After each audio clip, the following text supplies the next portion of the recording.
주님을 사랑하시는 분만 아멘 하십시다. 아멘, 아멘. 이 시간에도 우리 주님 살아계셔서 또 그분을 찾고 구하는 자에게 반드시 만나주시고 응답해 주시는 살아계신 주님이십니다.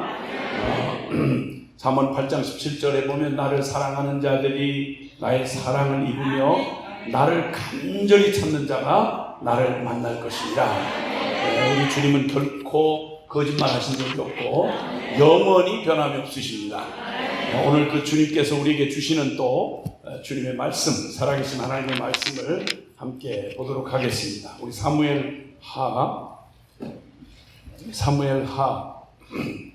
6장 12절부터 15절의 말씀을 함께 보시도록 하겠는데요. 구약성경 사무엘하 6장 12절부터 15절까지 우리 한 목소리로 또박또박 받들어 읽도록 하겠습니다.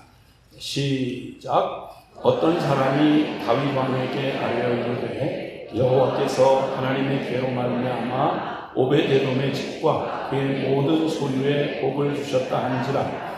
다윗이 가서 하나님의 괴를 기쁨으로 메고 오벳에돔의 집에서 다윗성으로 올라갈새 여호와의 괴를 맨 사람들이 6걸음을 가매 다윗이 소와 살진 송아지로 제사를 드리고 다윗이 여호와 앞에서 힘을 다하여 춤을 추는데 그때에 다윗이 배 에봇을 입었더라. 다윗과 온 이스라엘 족속이 즐거이 환호하며 나팔을 불고 여호와의 괴를 메어 오니라. 아멘. 아멘. 아멘. 우리가 8.15 광복을 또 기념하면서 주님께서 이 민족에게 베푸신 참 민족이란 말은 내가 그 속에 속한 나에게는 내 얘기 따로 있고 민족이라는 얘기 따로 있는 게 아니죠. 나라의 운명이고 나의 운명과 직결이 되어 있습니다. 한참 배부르고 잘 나갈 때에는 태평성 때에는 뭔 나라 얘기야, 뭔 애국 얘기야, 무슨 국력 얘기야 이렇게 말하지만 이건 곧바로 내 운명하고 곧바로 직결된 거라서 지금도 나라 없는 나라를 잃어버린 사람들 전 지구촌에 가까이 지금 우크라이나 전쟁으로 1,000만 명이 그러니까 탈출을 했어요. 나라에서. 그러니까 나라가 없이 그냥 여기저기 떠돌아다녀요. 이때부터 인권이다, 이 삶의 질이다, 가정이다 존재할 수가 없습니다. 그래서 뗄래야 뗄 수 없는 게 바로 이 나라. 근데 나라의 운명과 나의 개인의 운명이 딱 붙어 있어요. 그래서 이 땅에 육신이 있고 살아가는 날 동안 우리에게 우리의 가정이라는 울타리가 작게 있듯이 큰 의미로 한 민족이 공동체를 이루고 살아가는 이 국가라고 하는 이 운명은 이거는 그냥 남의 얘기하듯 할 수가 없는 얘기입니다. 그러므로 해방의 그날은 어떤 사람에게 사람마다 그 강도가 다르겠지만 그러나 정말 대한민국 국민이라면 우리가 오늘날에 누리고 있는 모든 것들이 다 사실은 그때 그 모든 걸 다 빼앗기고 국권을 잃어버리고 그냥 그 참 악착스러운 그런 일본 사람들 일본 사람 자체가 뭘 나쁘겠습니까만은 어쨌든 그 국가가 한동안 그의 모에 미쳐 휩싸여서 저 미친 천황놈이 그냥 세계를 정복해보겠다고 전쟁을 일으켜서 1,000만 명이 넘는 사람을 온 지구촌을 피로 물들이던 한 권력자가 한 나라가 미치면 이 지경이 나는 거예요. 이 지경. 집안에 정말 형편없는 그냥 어떻게 하다 잘못 키우는 자식놈 하나 몸부림하기 시작하면 깡패 자식 하나 그 집안에다 두고 살면 진짜 골 때리는 거거든요. 정말 어렵거든요. 예. 그냥 사는 날 동안 어려운 거예요. 이렇듯이 한 나라도 마찬가지입니다. 그런 억압과 서름에서 해방을 받고 그것도 우리의 힘으로 해방했다기보다는 정말 설명이 안 되는 하나님의 그 놀라운 은총으로 주님께서 강대국들의 손 틈바구니에서 우리를 해방시켜 주시고 그래서 이 나라 눈에 보이는 우리 나라가 회복되면 되는 줄 알았죠. 그런데 회복하자마자 해방하자마자 우리 같은 한민족 안에 무언 사상인지 이데올로기인지 빨갱이 공산주의 사상부터 해가지고 웬 사상 타령에 생난리 정리 안 된 이 민족의 가슴에 불을 질러가지고 서로 그저 딴 때는 적이 그냥 다른 민족이 우리를 죽인다고 했지만 이젠 서로 죽고 죽이고 천하의 역사에 일어난 전쟁 중에 가장 잔혹한 전쟁. 자식이 아기를 죽이고 형제간에 칼질하고 총질하고 폭탄으로 터뜨려 죽이고 망가뜨리고 세상 인류 역사에 존재한 전쟁 중에 가장 잔혹한 전쟁 중에 하나가 우리가 겪은 6.25 동란입니다. 3년이 넘게 진행된 전쟁으로 말미암아서 그냥 초토화돼서 그저 희망이고 꿈이고 생각도 할 수 없었던 그런 난장판, 간신히 그저 참 사자의 발톱에서 그 아가리에서 잠깐 벗어났나 했는데 그보다 더 잔인한 곰한테 물려 죽는 셈입니다. 이런 기가 막힌 비극이 연이어서 1945년에 해방이 되고 곧바로 얼마 안 있어서 북쪽과 남쪽에 서로 다른 그런 빨갱이 인민공화국이 생기고 여기는 자유대한민국이 생기고 두 나라로 갈려서 38선을 남북으로 해서 갑자기 어느 날 졸지에 오고 가던 길목을 딱 막아놓고 그리고는 북쪽 남쪽 나라 내려놓고 총칼로 지키고 이렇게 해서 금방 해결될 줄 알았던 그 세월이 전쟁이 끝난 대로만 지금 끝난 때로만 생각해도 70년입니다. 휴전이 된 지 70년 동안 전 세계에서 가장 위험한 화약고 같은 나라가 우리는 그냥 그날이 그날이니까 그냥 그러려니 하고 살고 그냥 전혀 밖에 사람들이 더 놀래서 난리도 아니에요. 근데 우리는 터지거나 말거나 그냥 놀러 가고 놀러랄라 난리도 아니에요. 살 빼는 전쟁하느라고. 전쟁이 어딨어? 살 빼는 게 전쟁이지 난리도 아니고 전쟁 중에 우리 저 마누라하고 신랑하고 같이 싸우는 집안의 전쟁이 더 심각하잖아요. 그냥 그것 때문에 그냥 피를 말리는 거지 거기다 남의 자식도 아니고 내 뱃속에서 난 자식 새끼 그거 하나 키운다고 해놨는데 어디서 나온 짐승인지 이게 속을 세게도 어떻게 그렇게 세깁니까? 아니 무슨 자식 키우기가 이렇게 어려우면 누가 자식 낳겠어요? 그러니까 안 낳잖아. 그래가지고 이제는 그냥 계속 중고품 갈아 끼우듯이 의학 발전으로 나이 먹은 그냥 사람들 계속 장기도 바꾸고 그냥 이것도 바꾸고 저것도 바꾸고 자동차만 부속을 갈아 끼는 줄 알았더니 사람도 그냥 부속을 갈아 끼워가지고 계속 숨이 안 떨어지고 오래오래 사네. 애는 안 낳지 나이는 점점 늙지. 이제 젊은이 한 사람이 한 사람당 하나의 노인을 모시고 살기에도 시간이 지났어요. 잘못하면 한 젊은이가 이제 성인이 되면 두 사람의 노인네를 모시고 살아야 되는 거예요. 업고 이고 이렇게 하고 살아야 돼요. 밥벌이에서 저 하나 먹고 살기도 바쁜 세월에 노인 부양하려면 돈이 어마어마하게 들어요. 한 달에 그냥 아무 생산이 없는 연명 치료하는 데만 돈이 매달 어떻게 얘기 들어보니까 그냥 정부 지원이랑 뭐랑 해서 그냥 저기서 그냥 요양원에서 이렇게 하고 있는 웬만한 요양원 저기 한 달에 요양비가 한 200만 원 든다네. 그러니 200만 원을 매달 벌어도 먹고 살기가 어려운데 한 분을 뒤치다거리 하는 것만 그래요. 이게 앞으로 숫자가 정해져 있어요. 앞으로 가면 갈수록 5년, 10년 가면 이 얘기는 나아질 희망이 전혀 없고 점점 더 그래요.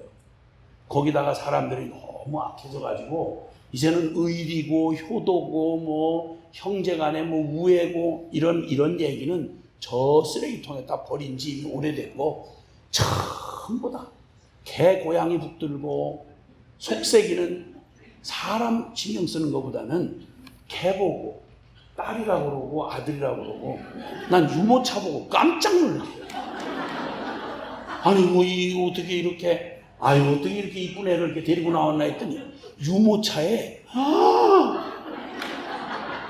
아니 아무리 이해를 하고 사람으로 볼래도 사람으로 안 보이는 뭐가 한 마리 거기 앉아 있는 거예요. 개를 유모차에다 데리고 다니는 게 그걸 이상하게 생각하는 내가 이상해졌어. 참 세월 몇 년 산 것도 아닌데 격세지감이라고 이런 일이 다 있나 싶은 거예요. 아니 물론 뭐든지 사랑해야죠. 아, 왜 개, 고양이만 사랑하겠어요? 바퀴벌레도 사랑하시죠. 응? 쥐도 좀 사랑하시고. 그 미키마우스 아니에요, 그거? 디즈니랜드에? 야, 뭐가 정상적이라고 생각할 수 있는 게 없어져 버린. 말을 어떻게 할 수가 없어요. 남자를 남자라고 말하고 여자를 여자라고 말하면 지금 미국이나 저런 유럽들, 먼저 선진국이라고 하는 나라에 가서 잘못하면 남자를 남자라고 말했다고 이렇게 걸려가요. 여자를 여자라고 하면 안 돼요. 부모를 부모, 남자, 아버지, 어머니 이렇게 말하면 안 돼요. 법으로 만들어놔가지고요. 제1부모, 제2부모 이렇게 돼 있어요.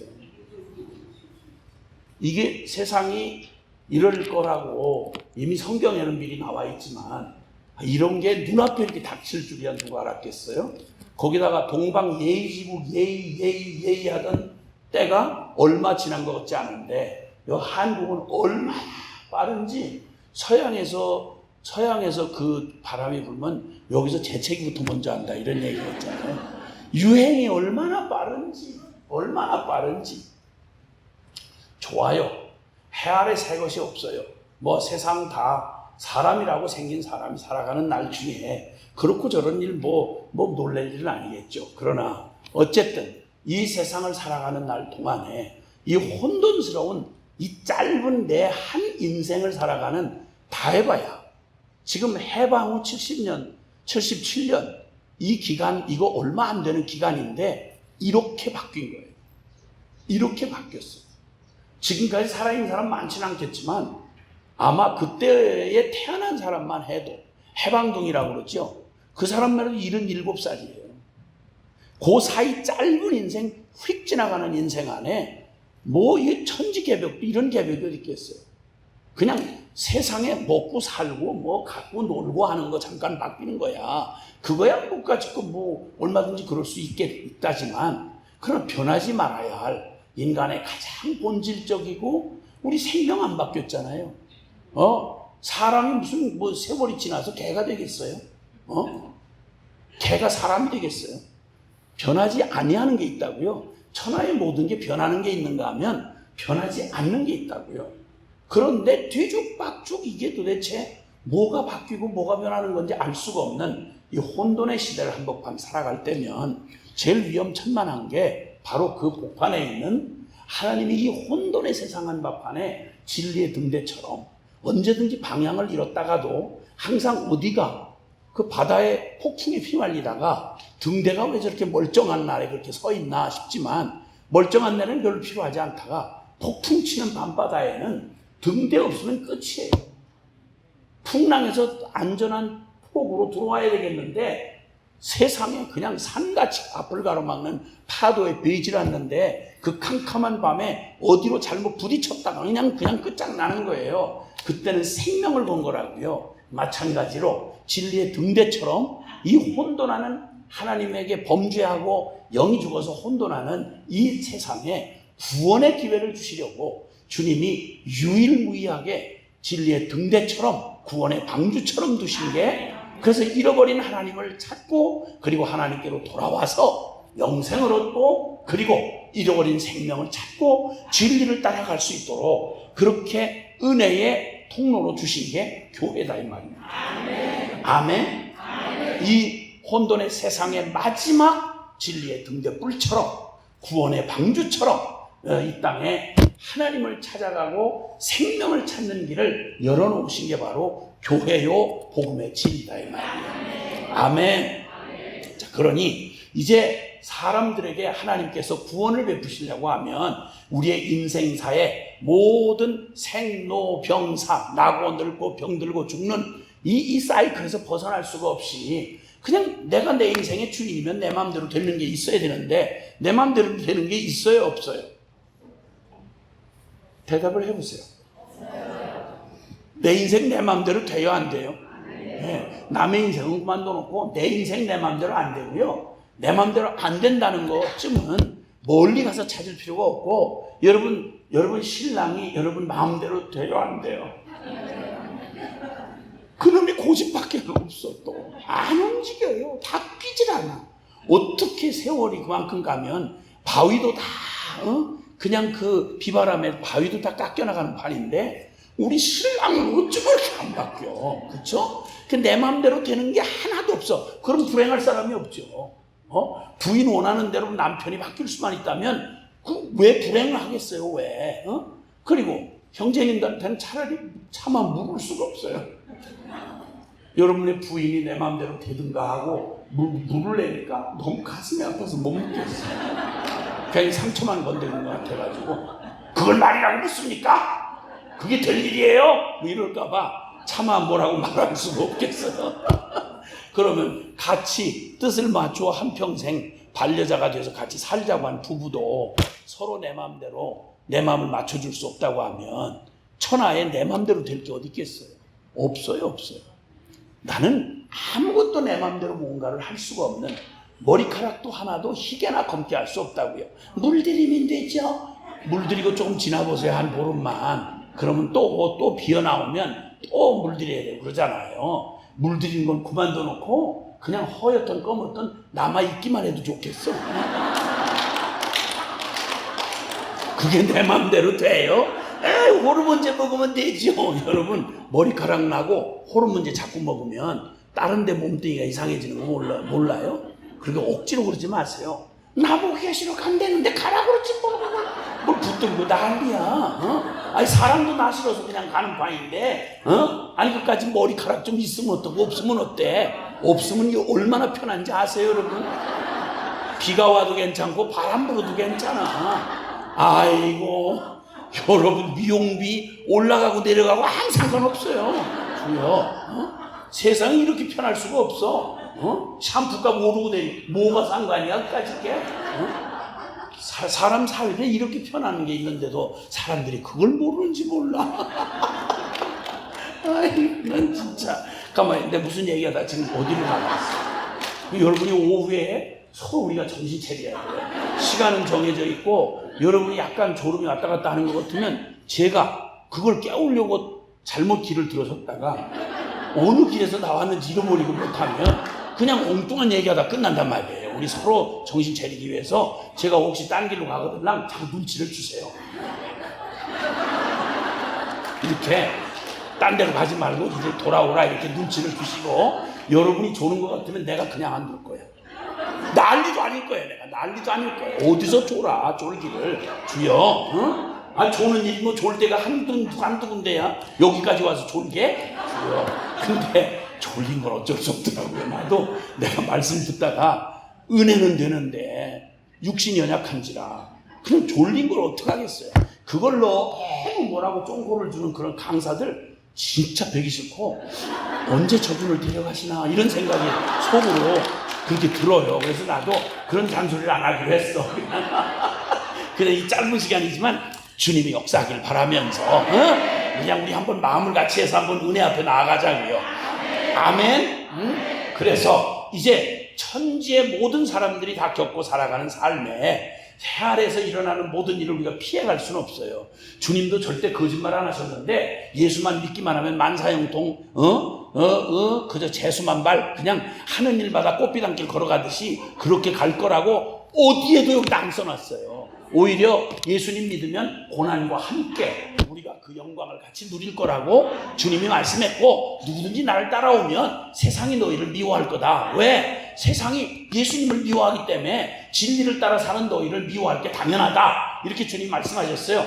누구든지 자기를 부인하고 제 십자가를 지지 않고는 나를 따라올 수 없다. 이렇게 말씀도 하셨고요. 그래서 어차피 육신을 입고 이 세상 하나님을 떠나서 죄 가운데 이렇게 난리를 치는 이 세상 한복판에 나도 똑같은 죄인이었다가 내가 주님을 만나서 육을 입고 살아가는 사람으로서 이 땅에 살아가는 날 동안 모를 때는 몰라서 되나게나 죄 짓고 그냥 망할 짓을 골라서 하며 살았지만 그래도 이제는 정신 차리게 돼서 뭐가 옳고 그른지는 알게 되고 하나님 두려운 줄도 알게 됐는데 나 말씀대로 살아야 되겠구나. 진리 따라 살아야겠구나. 길이 아니면 가지를 말고 말이 아니면 하지를 말아야지. 인간이면 다 인간이냐. 인간다워야 인간이지. 맞는 말씀이지. 나 사람답게 살아야 되겠다. 말씀대로 살아야 되겠다. 이렇게 각오하고 열심을 각오를 하고 열심을 내지만 여러분 경험해 보셔서 알지만 같은 육신은 있고 똑같은 관계 안에 치이면서 살아가는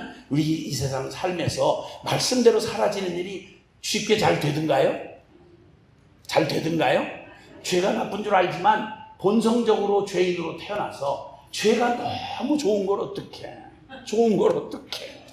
죄 짓고 그냥 날마다 의도 터지고 고생을 하면서도 어떻게 죄가 좋은데 어떡해.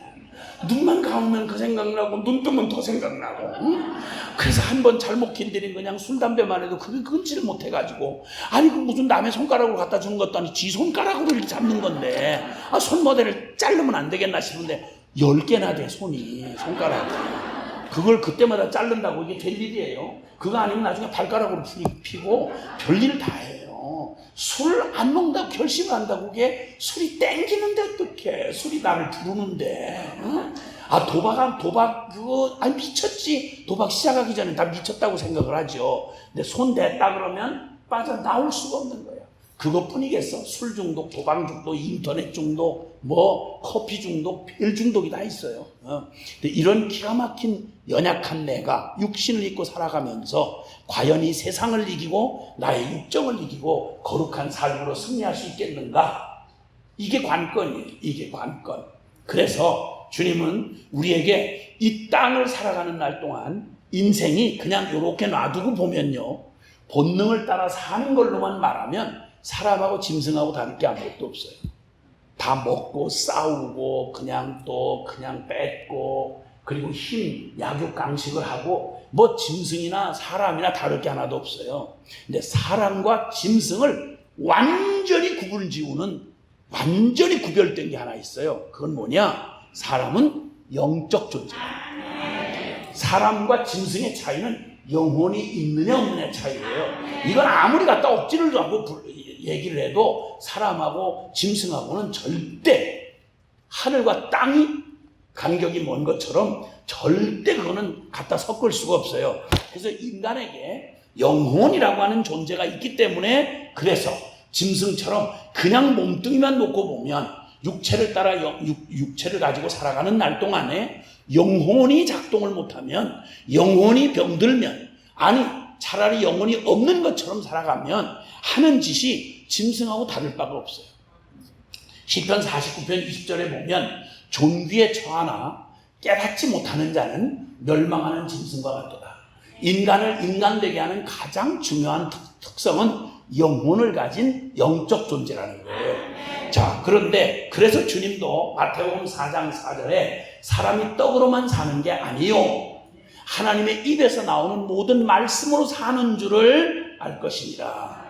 할렐루야. 짐승은 배부른 사자는 맛있는 영양대가 막 옆에서 이렇게 막 뛰어다녀도요. 배가 굶주렸을 때는 막 그냥 온 들판을 헤매서 그냥 살아있다 그러면 집어삼키지만 그러나 배부른 사자는 절대 사냥을 하지 않는다고 그러죠. 왜냐하면 육체를 가지고 있는 존재는 육체의 만족이 일어나면 더 이상 추구하지 않아요. 근데 인간은요, 놀랍게도 인간은 무언가를 갖고 싶어서 가졌잖아요. 육체의 만족을 얻었잖아요. 절대 만족 못해요.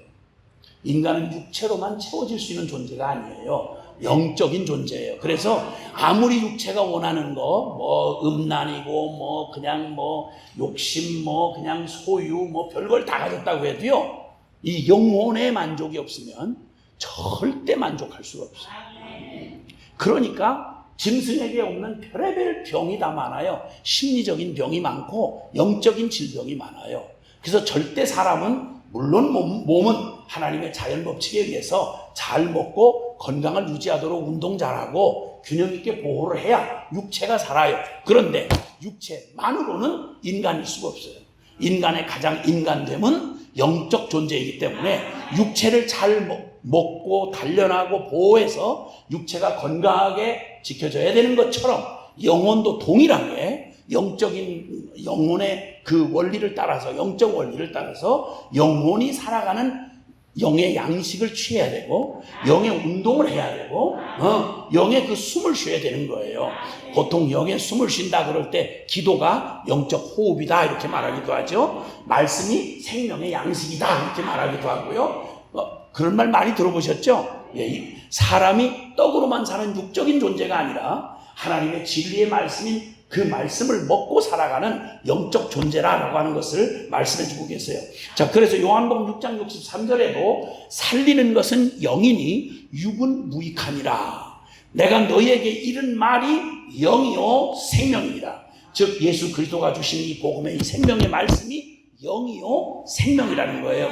그래서 사람 육체 연습을 아무리 해도요, 개나 짐승이나 다른 짐승들은 육체를 가지고 육적인 본능을 가지고 살아가니까 육체의 조건을 잘 이루어주고 그 공급을 해주면 돼요. 근데 사람은 절대 육체를 잘 키우고 훈련하고 막 억압하고 별짓 다 해도요, 인간은 육체로만 상대해가지고는 절대 인간을 다룰 수가 없어요.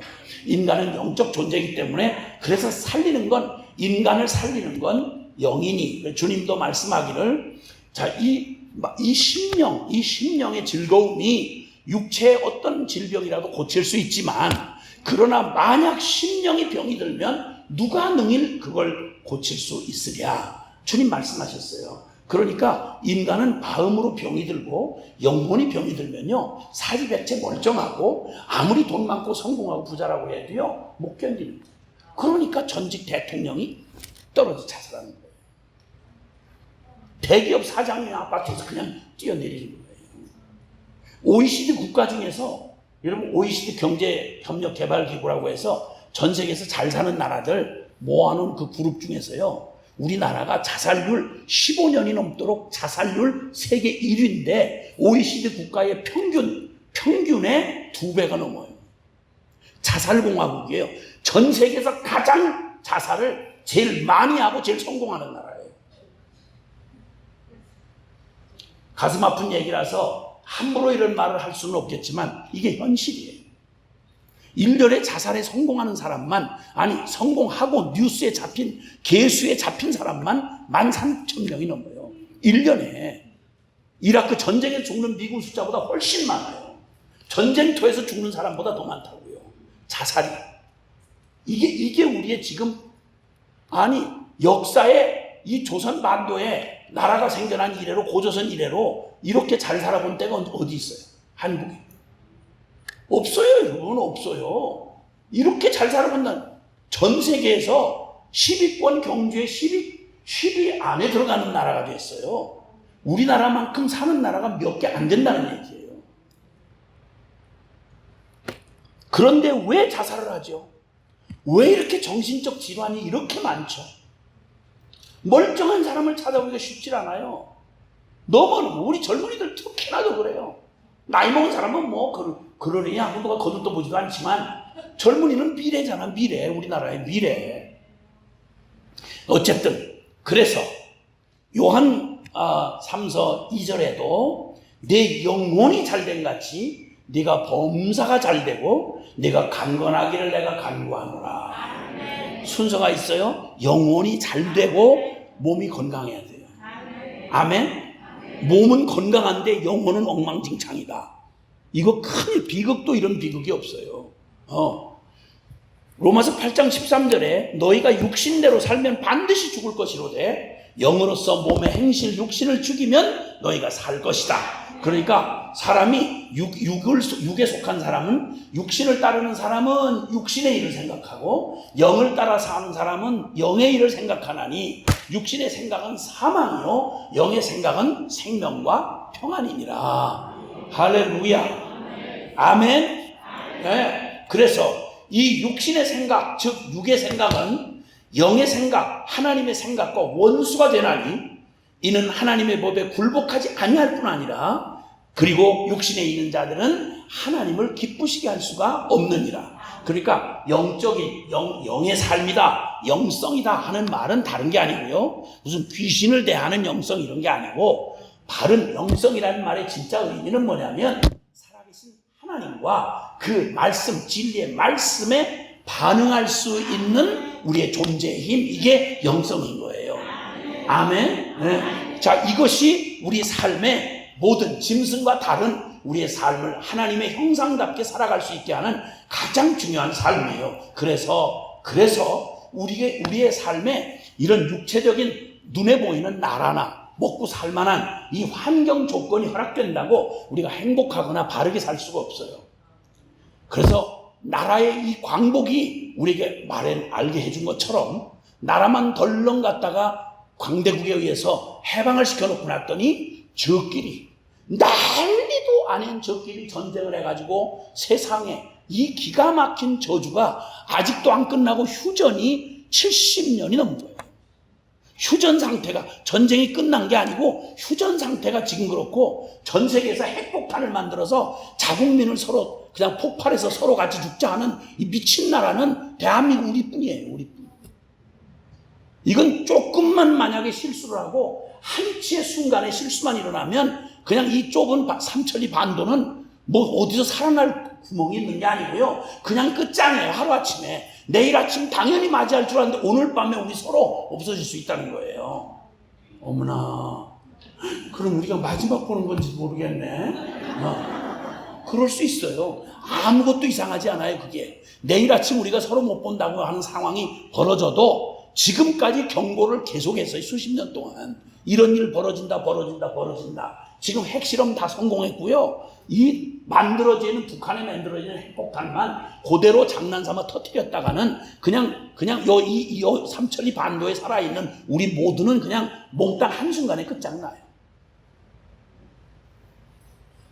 이렇게 희희낙 나가고 지나갈 때가 아닌 거예요. 날마다 배부른 장난할 때가 아니에요. 지금까지 뭐 아무 일도 없었는데 무슨 일이 있겠어? 노아 홍수에 쓸려 죽은 인간들이 다 그렇게 죽었어요. 주님도 분명히 말하기를 노아 홍수 때 죽은 사람들 코로 숨을 쉬는 놈 중에 하나님의 말씀을 경고를 듣고 방주에 올라탄 8식구 외에 살아남은 자가 한 명도 없어요.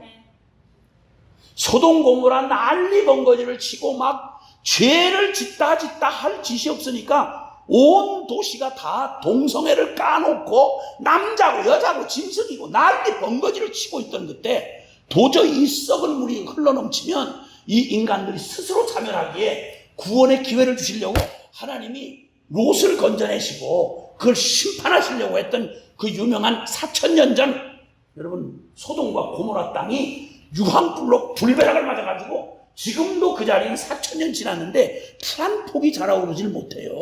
그 무서운 저주를 받고요. 예수님이 마지막 때가 되면 이렇게 말씀한 2000년 전에 예언하신 말씀이 마지막 때가 되면 꼭 노아의 때와 같을 것이고 소돔의 때와 같을 것이다 이렇게 경고하셨어요.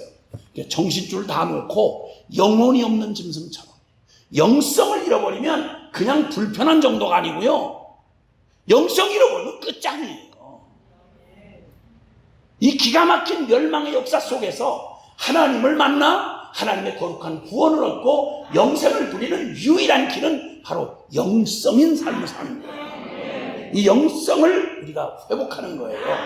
원래 지으신 하나님의 형상대로 우리의 잃어버린 영혼, 죽었던 영혼이 하나님의 그 거룩한 십자가 부활의 복음을 통해서 죽은 우리를 다시 살리시고 육을 따라 살던 우리를 영을 따라 살게 하시는 하나님의 놀라운 은혜가 이 성경이 말하는 결정적인 진리예요. 로마서 8장 1절에서 4절의 말씀을 보면 하나님께서 하나님을 떠나 범죄하여 영원한 지옥 형벌을 심판을 받도록 되어 있던 죄인인 우리를 구원하신 얘기를 아주 요약을 해서 하신 말씀이 로마서 8장 1절에서 4절 말씀인데요. 그러므로 그리스도 예수 안에 있는 자에게는 결코 정죄함이 없나니 이는 그리스도 예수 안에 있는 생명의 성령의 법이 죄와 사방의 법에서 너를 해방하였습니다. 율법이 육신이 연약하여 할 수 없는 그것을 하나님은 하시나니 곧 그 아들 예수를 죄 있는 육신의 모양으로 보내어 육신의 죄를 정하사 갚으사 이제 육신을 따르지 아니하고 육신대로 살지 아니하고 영을 따라 살아가는 우리에게 하나님의 법, 하나님의 진리의 말씀이 이루어지게 하려 하십니다. 아멘. 육에 속한 사람은 육신의 일을, 영에 속한 사람은 영의 일을 생각하나니 육신의 생각은 사망이요 영의 생각은 생명과 평안이니라. 쭉 진행하다가 로마서 8장 9절에 가면 그러므로 그리스도 예수의 영이 없는 자는 그 그리스도로 말미암아 그 영혼이 살아나서 그리스도의 영, 성령을 받아 영으로 살아가는 육신을 입고 살지만 영을 따라 살아가는 자가 아니라면, 그리스도의 영이 없으면 그는 그리스도의 사람이 아니다. 이게 성경 로마서 8장 1절에서 9절까지 있는 말씀이에요. 그러니까 주님께서 이제 우리에게 하나님이 한 시대, 한 나라, 한 개인의 운명이 결국 무엇에 달려있냐면 영성에 달려있고, 그래서 낮에 잠깐 말씀드렸지만 이번 한 이스라엘, 주여주여하는 하나님의 백성 선민 이스라엘의 운명이 영성을 잃어버린, 영성을 저버리고 오직 지 육체를 따라 자기들이 원하는 왕을 세워서, 사울왕이라는 왕을 세워가지고 그저 지 입맛에 맞는 하나님, 그 부담스러운 하나님 앞에 하나님 제끼고 지네끼리 그저 인간의 힘 갖추고 폼 잡고 인간의 육적인 욕심을 따라 살아가는 그저 선민 이스라엘에 대한, 요즘으로 말하면 교회 말고 그냥 교회 이런 거만 보고 골치 아프면 하나님 얘기 이런 거 말고 성경 기도 뭐 이런 얘기 말고 좀 때려치우고 보통 사람들이 하는 대로 먹고 마시고 시집가고 장가가고 사고 팔고 좀 신나게 이빠이 땡기면서 이렇게 세속적으로 살아가는 걸, 그렇게 꿈을 꾸는 바로 그 이스라엘, 그들이 원하던 왕 사울을 왕으로 맞이한 게 아주 대표 선수 하나를 뽑아놨더니 이놈이 다른 건 다 가졌는데 영성 하나만 말아먹었어. 기억나시나요? 제가 전했던 말씀 기억나시나요? 사무엘상 16장 14절에 사울에게서 성령이 떠나고, 그리고 성령이 떠난 그에게 악령이 늘 그를 괴롭혀 번뇌케 하더라. 그러나 어린 소년 다윗은, 나이 16살도 안 된 소년 다윗은 하나님 딱 한 가지, 그의 마음의 중심이 하나님과 하나됨, 즉 말하면 딴 거는 내놓을 게 아무것도 없는데 다 그렇고 그런데 그를 특별하게 만들었던, 역사의 가장 위대한, 믿는 사람이든 안 믿는 사람이든 다윗을 모르는 사람 거의 없어요. 교회 안에 있는 사람만 아는 얘기가 아니에요. 교회 밖에 있는 사람들도 다윗이란 이름을 너무 잘 알고요. 전 세계 역사 속에 가장 존경받는 왕 중에 한 사람, 그 사람이 바로 다윗이에요. 근데 이 다윗, 이 사람에게 있는 건 딱 하나였어요. 그는 다른 모든 게 다 문제가 전혀 되지 않을 만큼 아주 독보적인 하나를 가지고 있었는데, 그게 바로 하나님에 대한 영성이었어요. 할렐루야! 그 절망적인 나라의 운명을, 그리고 그 소망 없던 자신의 개인의 운명을, 인류 역사의 운명을 갈라놓는 가장 중요한 분기점에서 바로 사울과 다윗이라고 하는 인생이 아주 뚜렷하게 대조를 이루어요. 그래서 영성을 떠난, 영성을 저버린 인간, 최고 멋진 인간놈이 결국 끝이 어떻게 되느냐? 귀신 들려 미쳐 죽은 왕, 그가 하나님 이스라엘 백성의 초대왕 사울이었어요. 하나님 앞에 버림받았어요. 그러나 아무것도 없었으나, 그러나 오직 하나님께서 다른 사람 다 눈치채지 못하고 본인도 모를 때 단 한 가지, 어린 소년이, 그 어렵고 힘든 삶에 그 준비도 안 된 그 소년이 어떻게 그 집안 전통으로 이어져 오는 아브라함부터 이야기해서 여호와 하나님에 관한, 신앙에 관한, 복음에 관한 얘기를 듣고 어린이가 그냥 순진하게 어린아이 마음으로 주님을, 그 하나님이 천지를 창조한 창세기 1장 1절의 하나님이고, 그 하나님이 노아를 통해 구원하신, 방주를 통해 구원하신 하나님이고, 조상 아브라함에게 약속한 말씀을 그대로 말씀 문자대로 이루어주시는, 살아 계시고 역사를 주관하시며 인류를 구원하시는 하나님이다. 어린아이가 다 알아들을 말인데, 딴 사람들은 지식으로는 들었는데 영성을 다 말아먹어서 하나님을 실제로 여기지도 않고 투명인간 취급하고 그냥 말만 짓거려대고 그냥 온 마음과 관심은 전부 하나님 아닌 육신의 죄의 세상에 여기에 팔아먹고 있을 때, 한 소년의 가슴에, 누구도 알아주지 않고 무시하던 다윗의 가슴에 있던 영성, 불타는 영성을, 하나님을 향한 갈망을 주님께서 보시고, 여러분 천하에 누구도 나를 몰라줘도 하나님은 여러분의 마음을 아십니다. 아멘. 하나님 그 사랑의 눈으로 어느 때나 나를 바라보시고 그 인자한 귀로서 내게 귀를 기울이시고 어두운 밤에도 밝은 빛을 비춰주시고 내 작은 영혼의 신음에도 응답하신 하나님. 할렐루야. 여러분, 이런 좋으신 하나님, 이 놀라우신 하나님이 우리가 아버지라고 부르는 우리의 창조주요, 우리의 구세주요, 우리와 영원히 함께 하시는 하나님이십니다. 좋으신 하나님, 좋으신 하나님, 참 좋으신 나의 하나님. 우리의 기도를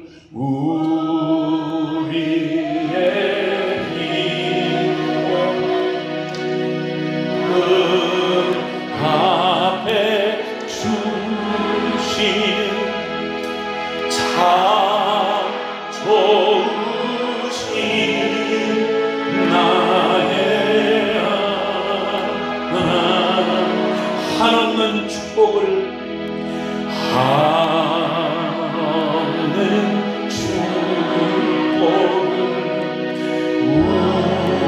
우리에게 주시는 참 좋으신 나의 하나님. 아멘.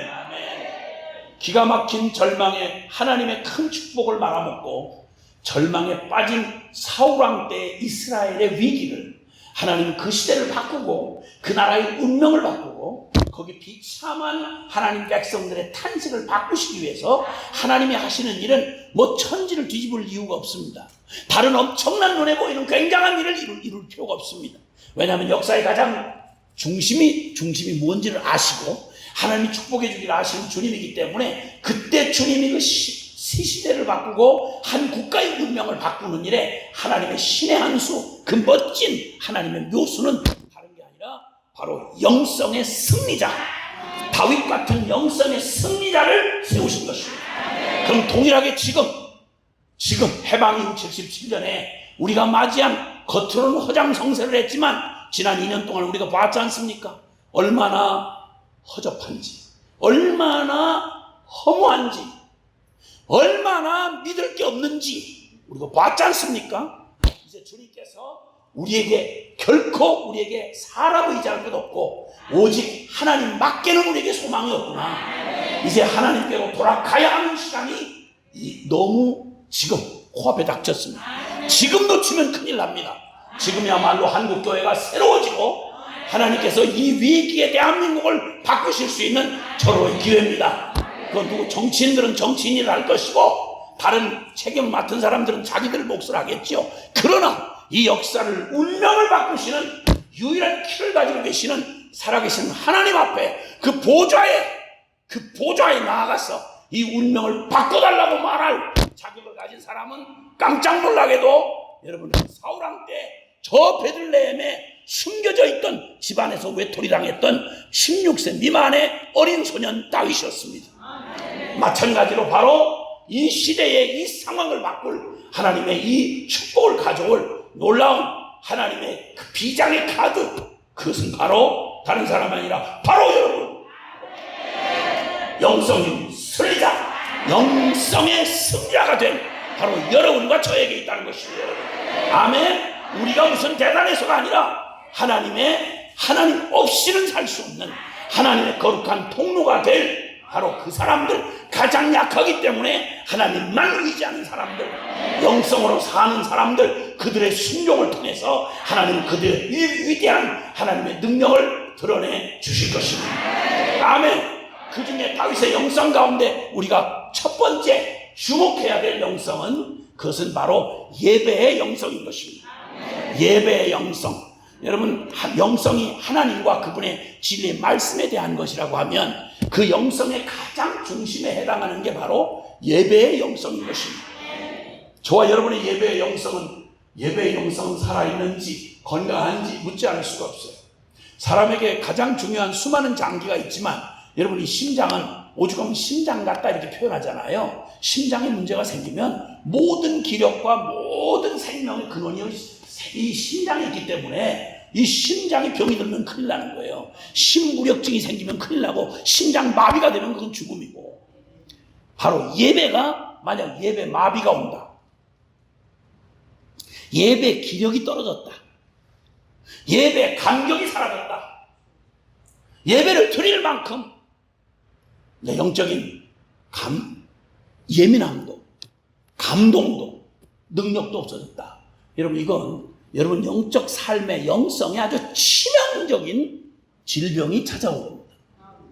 근데 바로 지난 코로나 기간 동안 한국교회가 직격탄을 맞고 세상 정부로부터 계속 멱살을 잡힌 채 질질 끌려다니는 주제가 바로 예배 못 드리는 거예요. 예배 드리지 말라는 거예요. 방역을 그 어디보다 열심히 잘 하는데 계속 교회발 한 주에 600만 명이 코를 맞닥도록 이렇게 쥐어 짜고 이렇게 다니는 지하철에서는 한 놈도 지하철발 코로나라는 말 들어보셨어요? 신문에서? 매스미디어에, 매스컴에, 신문사나 방송국에 근무하시는 분 혹시 여기 와 계세요? 예수 믿으면서 그저 고작 한다는 지 그밖에 못해요? 불쌍한 인생들. 밥벌이 하는 일이 그렇게도 두려워. 말도 안 되는 미친 것 같은 시간에 그들이 권력 따라 세월 따라 그렇게 하는 건 뭐 어제 오늘의 이야기 아니에요. 공산당 빨갱이들은 제일 먼저 못한 게 저 북한에 1945년 이렇게 해방되고 난 다음에 딱 갈라지고 북한에 소련 앞제비했던 그 가짜 김일성 그놈, 김성주란 놈, 그놈이 소련 앞제비가 해가지고 제일 먼저 못하게 한 게 뭐냐면 주일날 예배 못 드리게 했어요. 일제시대 때 여기 이 조선의 교회가 가장 도전을 받고 멱살 잡힌 게 뭐냐면 신사참배 동방요배 하라는 거예요. 그렇게 안 하려면 예배하지 말라는 거예요. 적지 않은 교회 지도자들이 앞장서서 동방요배 했어요. 우상숭배한 거죠, 예배당 안에서. 넋이고 뭐고 다 팔아먹고, 솔직한 말로 하나님의 은혜 아니었으면 대단하게 굉장히 잘해서 한국교회 이렇게 된 거 아니에요. 아니, 귀때기를 맞았어. 아니면 창에 찔리기를 했어. 뭔 겁을 그렇게 먹고. 예배당에 못 남으면 예배가 무슨 예배당에 나와서만 드리는 게 예배야? 예배라는 말은 다른 거 아니고 살아계신 하나님을, 그 하나님 앞에 경배하고 그분을 높이고 그분으로부터, 꼭 어린애가 엄마 품에서 살아남는 것처럼 나는 하나님 없이 못 살아요. 내가 어떻게 예배를 못 드려요? 예배당 없고 교단 없고 성직자 없고 아무것도 없어도 붙잡히면 갖다 정치범 수용 다 집어넣고 다 그냥 생으로 생적처럼 죽여도 북한 땅에는 지금도 대한민국 어디에서 드리는 예배보다 가장 뜨겁고 가장 주님이 기뻐하시는 예배를 지금도 수를 셀 수 없는 많은 지하교회가 지금도 예배를 드리고 있어요. 우리는 멀쩡한 예배당, 어마어마하게 비싼 예배당 있는 대로 품을 잡고 자랑하고, 큰 교회 다니면 여러분이 큰 신앙이요? 유명한 목사님 담임하는 교회 다니시면 여러분이 유명해? 그게 우리가 아는 예배야? 예배의 영성은 다른 거 없어요. 우리의 영성의 가장 중심은 심장 같은 게 바로 예배입니다. 근데 예배가 뭔지를 알 수가 있어야지. 매년 와서 보육원 아이들처럼 그냥 목사님이 잘근해서 설교 잘 하시는 목사님이 잘근 먹기 좋은 말로 설교해주면 일주일에 설교 한번 듣는 그거 하나 가지고 위안 잠깐 삼고 가서 마음껏 그 말씀하고 아무 상관없이 그냥 여전히 사는 꼬라지는 그냥 하나님 없는 사람처럼, 주님을 투명인간처럼, 성경은 무슨 깨달은 불경만큼도 취급을 안 한 채 그냥 상식, 통밥, 세상 돌아가는 그거, 내가 익숙한 경험 이런 거 가지고 다 살아온 거 아니에요? 그러면서 와서 지성드리듯이 불안하고 조금 저거 하면 와서 잠깐 예배드리는 흉내내면 그게 예배야? 그걸 예배라고 성경이 말했냐고. 어쨌든 주님께서 이 기가 막힌 시절에 하나님이 그 위기의 때에 찾았던 영성의 사람, 어린 소년이 뭘 그렇게 특별히 영성이라고 드러날 게 뭐 있겠어요? 그건 하나님만 아는 거예요. 하나님이 저 어린 소년 다윗의 마음 중심에 하나님이 얼마나 소중한 분이시며 하나님에게 늘 주님 앞에 그분과 예배하고 교제하고 그분 만나는 게 이 아이의 기쁨이야. 그리고 그 부모님을 통해서 그냥 건성으로 전해들은 말이지만 성경 말씀의 십계명, 이건 모든 유대인이라면 이건 뭐 운명적으로 다 알 수밖에 없는 이런 얘기인데, 십계명을 달달달달 외우면서도 그 계명의 그 압축한 10가지 계명을 2가지로 압축을 하면 2이에요. 첫째는 마음과 뜻과 정성과 목숨을 다해서 주 너의 하나님만 사랑하라는 거예요. 그와 같이 그 하나님의 사랑을 받고 그 사랑을 알게 됐으면 그 사랑 가지고 내 이웃을 내 몸과 같이 사랑하라. 이게 계명이에요. 이게 계명. 그 계명을 좀 더 구체적으로 이렇게 하려면 1계명, 2계명, 3계명 이렇게 계명이 구체적인 그 계명이 있듯이 이걸 전부 듣고도 그렇게 사는 놈을 눈을 씻고 봐도 찾기가 어려운 바로 그때 어린 소년 다윗은 이걸 듣고는 이 하나님을, 이 완전하시고 거룩하시고 이 사랑이 많으신 하나님을 어떻게 예배하지 않을 수가 있겠어요? 그는 집안에 쫓겨나 들판에서 사자와 곰이 출몰한 그곳에서 그냥 양새끼 몇 마리 가지고 집에 근처도 오지 말아라 하고 내쫓긴 소년이었어요. 근데 그때 그가 그걸 경험하고 그가 노래한 시편 23편은 하나님은 나의 목자시니 내가 부족함이 없으리로다. 할렐루야. 의지할 게 주님밖에 없었어요. 울어도 주님 앞에서 울었어요. 기뻐도 주님에게 그 기쁨을 나눴어요. 어느 때나 어둡고 캄캄하고 갈 바를 모르면 사람 찾아다니지 않고 주님에게 물었어요. 그러면 이미 조상들을 통해 들었던, 우리는 지금 구약성경이라고 말하는 이 말씀을 거의 암기하다시피 한 거죠. 그렇게 살아왔던 그가 드디어 이제 왕이 됐어요. 왕이 됐을 때 사울왕이 죽고 이제는 왕으로 등극하고 이제 나라가 이제 통일 왕국의 공이 멋진 왕으로 대통령 취임식 하듯이 왕으로 완전히 등극을 하고 났어요. 그때 제일 먼저 생각난 게 뭐냐? 이 모든 영광을, 와, 내가 그렇게 고생을 하더니 이렇게 성공을 했구나. 이러지 않고 성공을 하자마자 그의 마음에 제일 먼저 들어온 게 바로 뭐냐면 하나님을 예배하는 법궤 생각이 났어요. 법궤. 얼마나 엉망진창 개판이었으면, 법궤라고 그러면 옛날 지금 성전 생기기 전에 텐트 천막처럼 성막이 있었는데 성막의 가장 핵심 신장부에 해당하는 게 하나님의 임재를 나타내는 게 바로 법궤예요. 법궤. 근데 이 법궤를 얼마나 앞선 그 조상들이, 그 왕들이, 제사장들이 얼마나 허접하게 취급을 했냐면, 이 법궤는 곧 예배를 의미하는 건데 이걸 가지고 평소에 택도 안 치다가 전쟁 나고 급하면 부적 가지고 가듯이, 법궤를 부적 끌고 가듯이 하나님의 법궤를 끌고 다녀 여기저기. 원수한테 뺏겨가지고 갖은 수모를 다 당하게 만들고 이 짓을 했어요.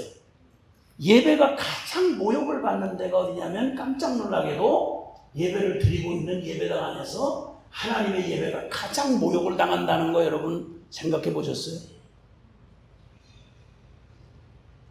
설교하는 사람이나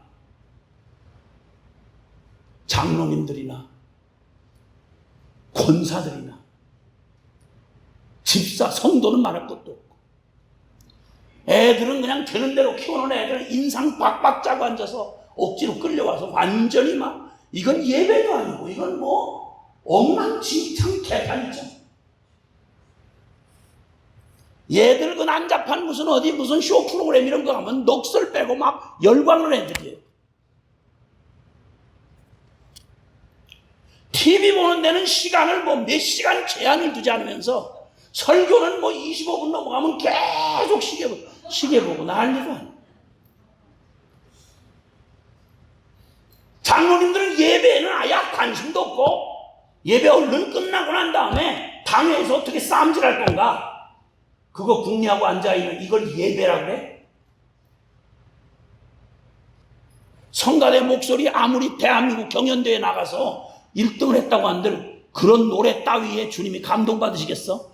천사들의 그 완전한 소리를 창조하신 주님인데, 천사들의 아름다운 그 찬양 속에 영원히 거하시는 분이, 아니 인간 다 해봐야 목소리 다 다듬어봤자 우리 듣기에 조금 그런 거지, 하늘에서는 그 소음이 소음. 목소리 경연대회 목소리 모자라서 주님이 그 목소리 듣고 계시겠어? 찬양이 노래하는 거야 그냥.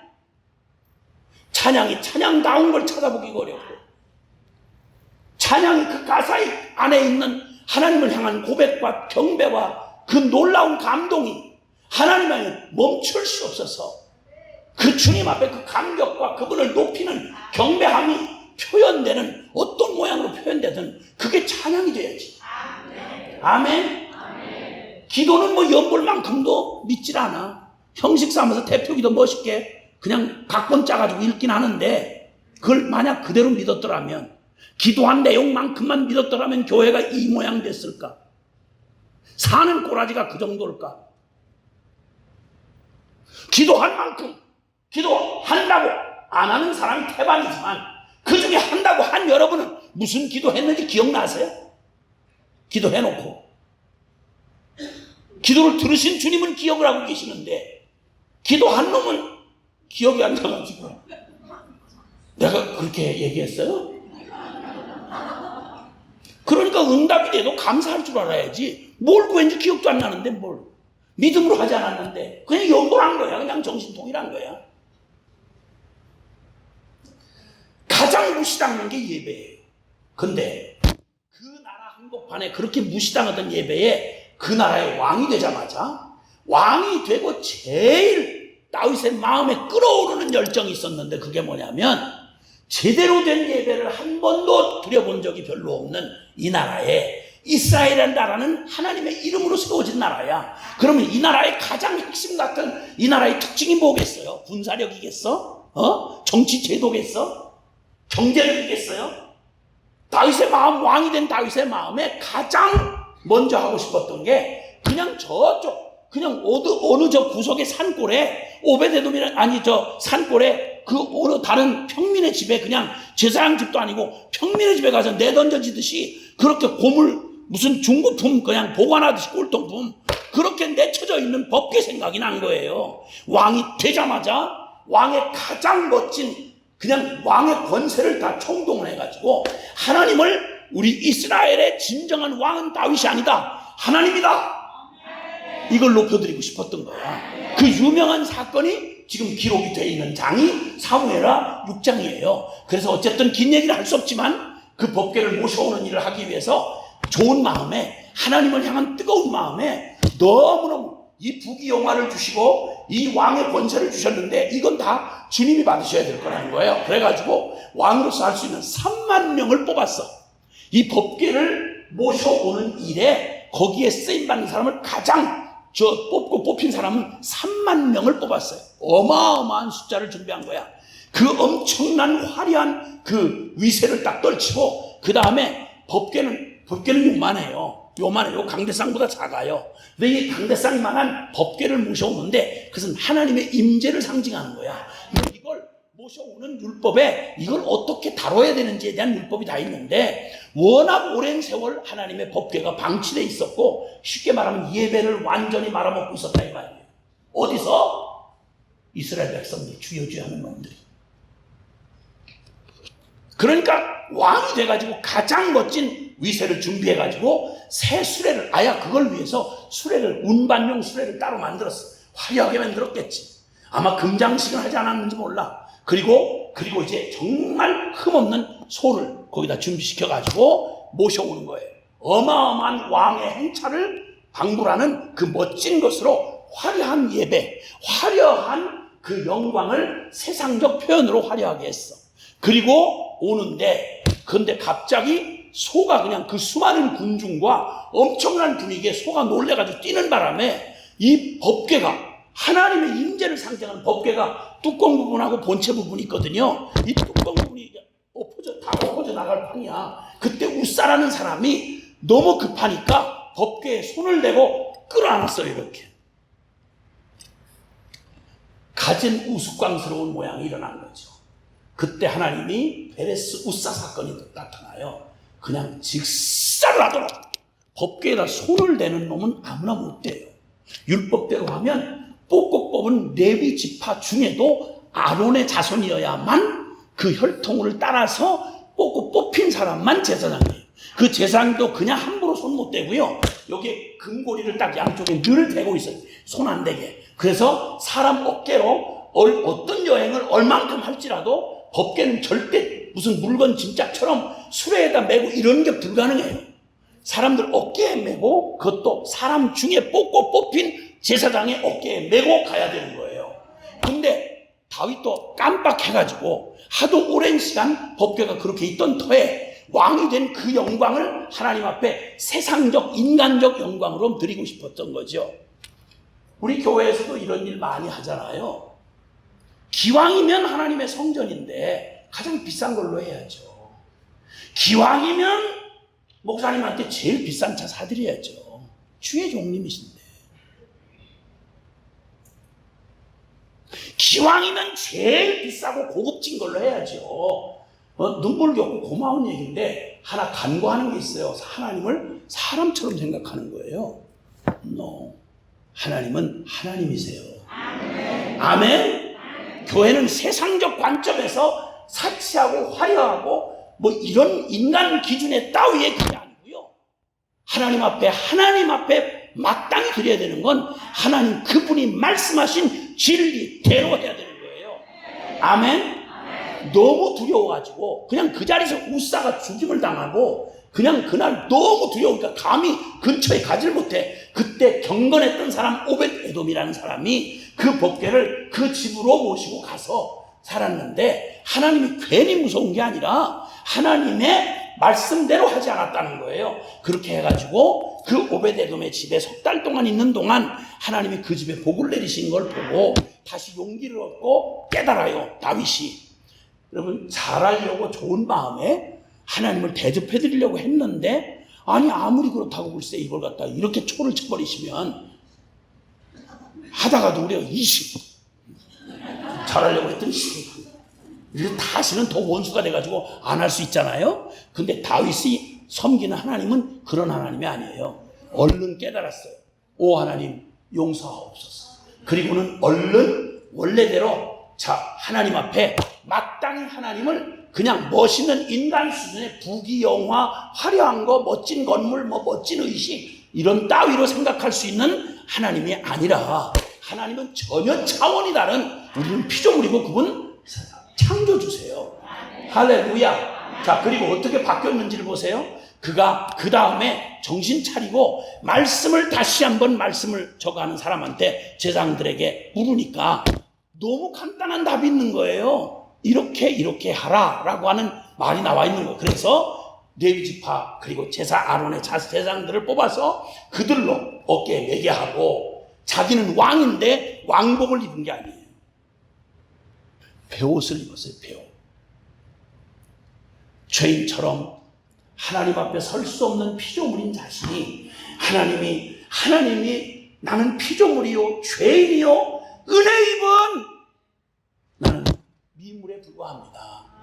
주님 앞에서 그냥 그걸 왕복 다 벗어 던지고 관 다 벗어 던지고 그냥 베옷을 입고 하나님의 법궤가 옮겨질 때 얼마나 신중하게 하는지 6걸음 가서 다시 번제와 거기 그 제물을 드리고 그리고 주님이 기뻐하심을 깨닫고는 그 법궤가 옮겨지는 한 걸음마다 왕이 그 온 백성들이 보는 앞에서 왕이 가장 천한 사람처럼 왜? 하나님 앞에 자기는 가장 낮은 죄인이니까 예배당에 와서 권세 좀 있느니 하시는 분들 와서 폼 딱 잡고 교단에 좀 높으신 분들이 있네 하고는 하나님이 와서 사과를 해야 될 정도로 그렇게 분위기를 잡고 있는 이런 모습은요 우리한테는 자연스러워도요 하나님 앞에 이렇게 괴이한 게 없어요. 언제 여러분이 다윗이 하나님을 예배하는 그 예배의 영성이 다윗이 가지고 있는 거 찬송할 때 우리처럼 다 똑같이 앉아 찬송할 거예요. 헌금 드릴 때 똑같이 할 거고요. 봉사할 때 같이 하겠죠. 근데 그의 중심은 하나님을 향한 그의 예배의 영성은 이런 영성이었어요. 이런 영성. 왕이 베옷을 입고 왕이란 사실 자체를 잃어버려요. 하나님 앞에 피조물이에요. 나는 용서받은 죄인이에요. 하나님의 은혜 없이는 한순간도 살 수 없는 자예요. 그 하나님을 너무 기뻐하면서 베옷을 입고 그냥 막 춤을 추는 거예요. 막 춤을. 아무래도 이게 막 춤을 췄다는 짐작이 가능한 건 바지가 내려갔어요. 얼마나 막 춤을 췄으면 바지가 내려갔다. 그 안에 사울 왕의 딸이었던 아내 미갈이 그 궁중에서 자라서 궁중의 예법을 잘하는 사람이거든요. 창문에서 이렇게 내려다보다가 다윗이 하는 짓을 보니까 아이고 뼛속까지 촌놈이구나. 뼛속까지. 왕의 채통이 저게 뭐야? 이러고 비아냥거려요. 그럴 정도로 비아냥을 거리는데 여호와 앞에 다윗이 힘을 다하여 춤을 추고 그냥 주님의 그 영광스러운 주님이 그 죄인들인 우리에게 함께 임재하시러 오신다는 이 감격이 세상의 왕이 여러분 대통령이 여러분 집에 한번 방문한다고 해보세요. 남양주 여기 별내에 와가지고 그 아파트 좀 들어가 보겠다고 윤 대통령께서 여러분 집을 꼭 한번 방문해보고 싶다고 기도 많이 하신다는 얘기 들었는데 진짜 이거 참 대통령 하기 어려운데 정말 너무 이런 귀한 분이 계시다는 얘기 듣고 꼭 한번 뵙고 싶었습니다. 온 난리가 다 났네. 뭐 남양주 시장부터 뭐 해가지고 온 그냥 국의 산부 요인들이 다 오고 막 아파트 그냥 20평짜리 아파트에 난리도 아니야. 맨발로 쫓아나올 일 아니겠어요? 얼마나 감격이겠어. 더군다나 하나님이. 그러니까 다윗이 일평생 드린 수많은 찬양, 일평생 드린 하나님 앞에 드린 그 어떤 것보다도 이 한 사건을 통해서 다윗 속에 하나님이 어떤 하나님이신지, 그가 하나님 앞에서 어떤 마음으로 살아가는 예배자인지를 기가 막히게 보여주신 거예요. 아멘. 사랑하는 여러분, 시편의 많은 부분이 다윗의 시편이에요. 그가 수많은 삶의 여정을 지나가는 동안 그는 모든 곳을 예배의 장소로 바꿨어요. 너무너무 슬픈 깊은 절망의 골짜기에서는 눈물로 제사를 드렸어요. 눈물로.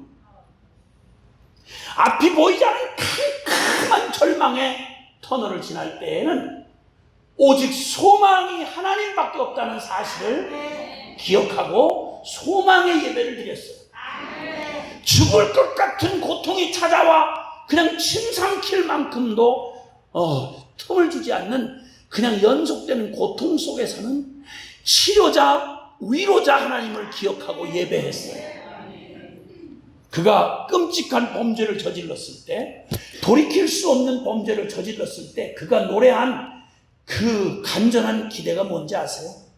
밧세바 자기 충신의 아내를 간음을 하고 돌이킬 수 없을 만큼 처절한 실패를 한 다음에 그는 평생 그 집에 칼이 떠나질 않는 하나님의 무서운 징계를 받아요. 근데 그 징계를 받고 그가 하나님 앞에 회개를 할 때 그는 시편 51편에 그가 노래하는 하나님 앞에 자기가 어떤 소망 없는 죄인인지 영원히 심판받아 지옥 떨어져도 마땅하다. 하나님은 옳으십니다. 하나님 내게 어떤 벌을 내려도 하나님 당신은 옳습니다. 그렇게 얘기를 하다가 그가 이렇게 소원을 올려드려요. 주여, 제가 하나님 앞에 이 무서운 죄를 저지르고도 하나님 앞에 감히 붙드는 거 한 가지는 하나님이 원하시는 제사는 상한 심령이라.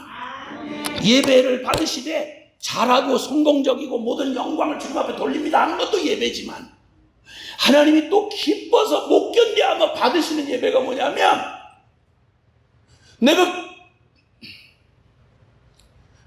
내가 나를 용서할 수 없을 만큼 기가 막히게 실패하고 죄짓고 엉망진창 개판이 됐을 때 벌이 두려워서가 아니라 나를 사랑하는 주님을 실망시키기에 너무 가슴이 아파서 하나님이 원하시는 제사 중에 원하시는 제사는 상한 심령이라. 주님께서 이 상한 심령의 제사를 멸시치 아니하시리이다. 하나님이 진짜 기뻐하시는 건 실수 안 하고 죄 안 짓고 잘 드리는 예배, 순종 잘한 성공한 것도 물론 주님 앞에 영광이지만 그러나 죄 짓고 실패하고 회복될 수 없을 때 내 꼬라지를 보지 아니하고 하나님의 그 긍휼과 자비를 붙들고 하나님 앞에 숨김없이 주님 앞에 자신의 죄를 토로하며 하나님 깨진 질그릇 같은 나를, 이 버림받아 마땅한 나를 하나님 그럼에도 불구하고 사랑하시는 주님의 긍휼을 의지하고 주님 앞에 나아가 주여, 주께서 원하시는 제사는, 예배는 상한 심령이라, 상하고 통회하는 심령을 멸시치 아니하시는 자비와 사랑의 하나님을 믿습니다. 그리고 회개하고 주 앞에 나아가는 이 예배를, 상한 심령의 예배를 주님이 그렇게 받으신다는 걸 누구보다 잘 아는 사람, 시편 51편에 바로 참회의 시로 알려져 있는 시편의, 다윗의 시편의 그 고백이 바로, 그는 예배를 회복해달라고 간절히, 매맞는 것도 괜찮고 주님 벌 주시는 것도 좋은데 주여, 내가 하나님 앞에 예배 못하는 자가 되지 않도록, 하나님 내게 예배에 불을 끄지 않도록 내게 마지막 자비를 허락해 주십시오. 왜? 하나님을 예배할 수 있는 한 우리는 희망이 있는 거예요. 하나님을 예배한다는 말은 하나님과 만난다는 얘기이기 때문에 하나님만 만나면 해결되는 거야. 아무리 깊은 실패라도 절망이라도 하나님 예배하는 자리에서 주님 만나면 우리는 회복될 수 있어요. 하나님 만나면 우리 새롭게 될 수 있어요. 하나님 만나면 우리 고쳐질 수 있어요. 하나님 만나면 우리 자식들 바뀔 수 있어요. 하나님 만나면 우리 저주받은 우리 집안이 축복의 그 집안이 될 수 있다 이 말이야. 하나님만 만나면, 우리가 예배만 끊어지지 않는다면, 우리 예배만 살아나면, 그러면 주님은 이 땅을 새롭게 하실 수 있습니다, 여러분. 아멘. 주님 우리에게 지난 2년 동안 코로나 때를 통해서 누구 사람 원망하고 정부 원망하고 누구들 원망하고 이렇게 하라는 게 아니라, 우리가 하나님 앞에 예배 못 드리고 사는 게 얼마나 죽을 것 같은지를 깨달으라고, 얼마나 우리의 예배가 형식적이었는지, 얼마나 죽은 예배였는지 깨달으라고.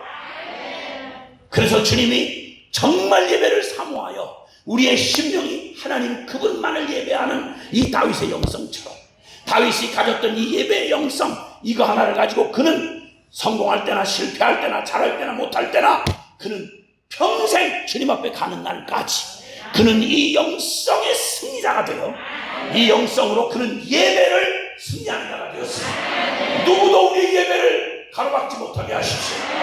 어느 놈도 예배를 혼돈시키지 못하게 하십시오. 예배만큼은 절대 우리에게서 빼앗기지 말아야 하는 것입니다.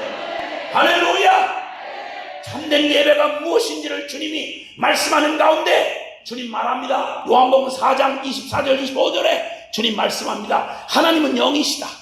하나님은 영이시니 너희가 말하는 대로 유대인은 예루살렘에서, 저 사마리아는 저 베델에서, 이거 다 이 산으로도 저 산으로 말고 이 건물 저 건물 이 교단 저 교단이 아니라 하나님은 살아계신 영이시니 예배하는 자가 신령과 진정으로 예배할지니라. 하나님의 진리의 성경 말씀과 하나님 영이신 그 하나님 앞에 이 말씀의 진리를 내 영혼 가장 깊이 내 안에 아멘으로 받아들이고, 이 말씀에 살아있는 내 영이 온 마음과 뜻과 정성과 목숨을 다해서 하나님 진리와 성령의 감동을 따라 드리는 예배자가 되어야 한다.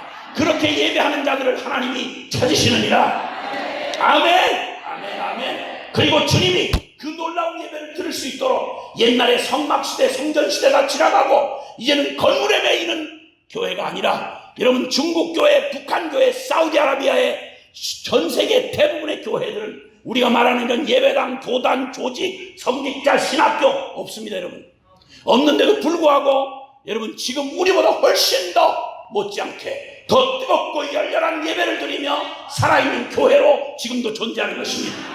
하나님이 허락하셨거들랑 공예배 소중히 드려야 되겠죠. 예배당 기왕 주신 예배당인데 복되게 하나님 앞에 드려야 되겠죠. 그러나 겉폼만 잡지 말고 껍데기만 남아있는 속이 죽은 썩은 냄새나는 짓 하지 말고, 건물이 있든 없든 크든 적든 초라하든 화려하든 상관없이 화려함에 매몰되지 말고 초라함에 주눅들지 말고 영신 살아계신 하나님 앞에 살아있는 예배의 승리자들이 되시길 바랍니다. 할렐루야. 예배 어려울 거 없어요. 왜냐하면 하나님이 우리를 그분의 영을 닮은 영의 사람으로 지으셨고, 하나님이 우리에게 주신 이 말씀은 전부 우리하고 무관한 말씀이 아니라 전부 우리가 살아갈 현실의 말씀들입니다. 십계명으로 요약된 진리의 말씀, 주님께서 하나님의 말씀은 성령의 감동으로 된 것으로 교훈과 책망과 바르게 함과 의로 교육하기에 유익하다고요. 아멘입니다. 그러니까 이제는 상식 통방으로 살아가던 우리의 삶을 십자가의 죽음에 넘겨놓고 로마서 12장 1절 2절에 그러므로 사랑하는 형제들아 하나님의 모든 자비하심으로 너희를 권하노니 너희의 몸을 하나님이 기뻐하시는 거룩한 산 제물로 드릴지어다. 이것이 너희가 드릴 영적 예배입니다. 아멘. 예배에 성공하는 일은 예배 시간에만 예배 드리는 척하는 걸 말하는 게 아니라 이 공적인 예배가 진정한 예배가 되려면 진짜 예배는 삶의 예배라 이 말입니다. 내 삶의 주인이 주님으로 바뀌어야 합니다. 내 삶의 가이드가 내 인간 상식 통박이 아니라 하나님의 말씀 따라 하나하나 아는 만큼 순종하는 것입니다. 거짓말하지 말라면 거짓말하지 말아야 합니다. 십계명이 말하는데 십계명이 말한 대로 그대로 하는 것입니다. 주님께서 이렇게 주님 앞에 온전히 주님 앞에 나의 삶의 예배를 주님 앞에 드릴 때 내가 서 있는 모든 곳이 예배의 장소가 되는 겁니다. 우리의 가정이 주님에게 예배하는 곳이 되어야 합니다. 내 직장에서 그 불합리한 불신자들 속에 조롱당하고 핍박당하고 불이익당하면서도 오직 주님을 높이고 주님의 이름을 부끄러워하지 아니하고 주님의 이름으로 반응하고 성도답게 반응을 하면 왕따 당하는 이게 예배가 되는 겁니다. 핍박당하는 게 예배가 되는 겁니다. 여러분, 하나님이 거기서 함께 그 눈여겨보시고 하나님이 그 핍박받던 요셉과 조롱당하던 다윗을 역사에 세우셔서 그 포로로 끌려간 다니엘을 세우셔서 하나님 역사의 중심을 삼으시고 모든 조롱하던 자들의 입을 닫아버리시고 하나님의 사랑을 높이시고 주의 영광을 드러내는 것입니다. 예배가 살아있는 바로 이 영성, 이 예배의 영성이 우리에게 과연 얼마나 건강하게 살아있는지를 보셔야 합니다. 나는 이 예배자의 삶으로 나의 모든 직장과 가정과 내 내밀한 개인 생활과 교회 봉사는 말할 것도 없고요.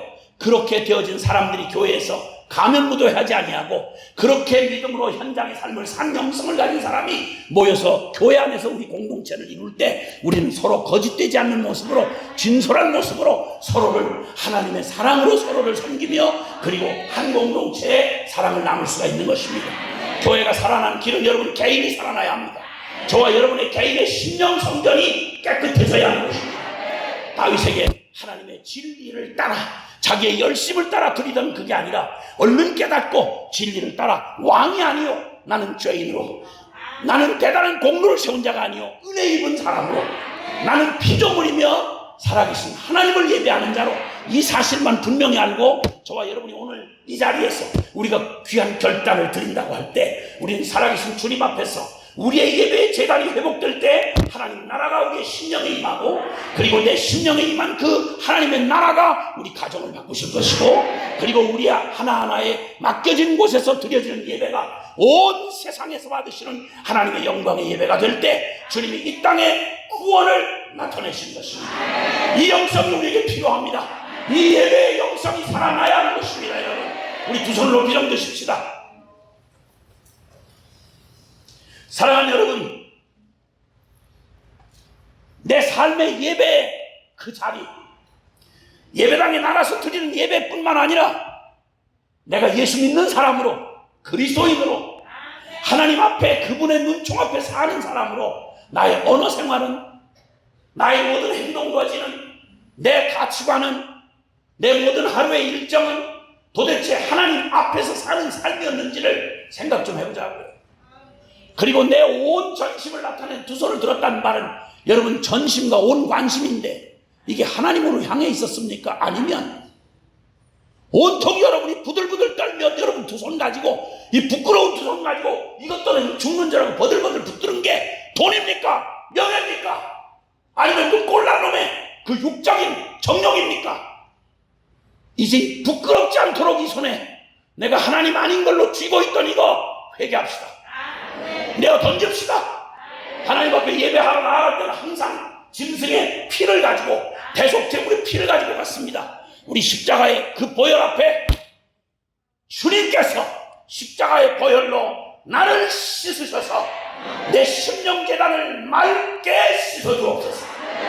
우선 회개하고 그리고 주님 앞에 마땅히 드려야 할 순종으로 내 심령의 재단에 하나님의 진리의 말씀이 살아남아야 합니다. 지난주에 들었던 말씀은 기억이 나십니까? 오늘 아침 읽었던 묵상의 본문은 기억이 나십니까?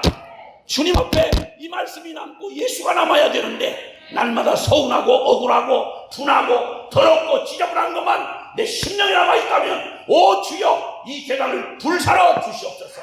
그리고 정결하게 하시고 주님 우리가 거룩한 주님의 제단이 되게 주옵소서. 주의 성령과 진리로 내 심령 계단을 채워 주옵소서.